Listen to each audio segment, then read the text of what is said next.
Hey guys, as you see in the background, we finally got our tomatoes set up.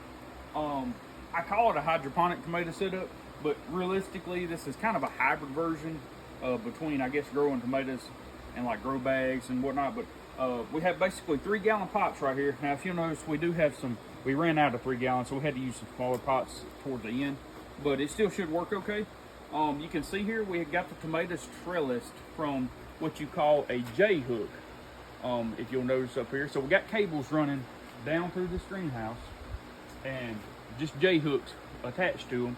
And as these tomatoes grow up, the twine here, we'll take these little clips right here that you see, and basically we'll come right through here and clip the tomato, and it'll hold it onto the twine as the tomato grows up. Now, you have to sucker the tomatoes in order for this method to work. You have to have one single, what they call a single main stem growing, and then you got to cut the suckers off as the plant grows up.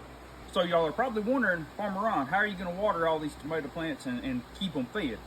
So basically, we have these little drip tubes. If you came out to our farm and saw our mum pad, our mum field, we took some irrigation off our mum field and come in and installed it in the greenhouse. We have these little drip tubes come right in right here, and we got a fertilizer injector.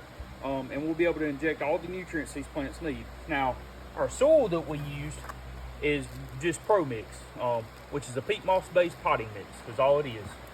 This is our setup of tomatoes overall, and we'll be growing these, and we'll be picking tomatoes January, February, and some into March before we terminate the plants. Now, if you can guess how many tomato plants we have in this greenhouse, this is a 30 by 70 greenhouse with 5 rows of tomato plants. If you can guess how many plants exactly are in here, I'll give you a $25 gift certificate. And that'll be good online or here in our nursery. Thank y'all.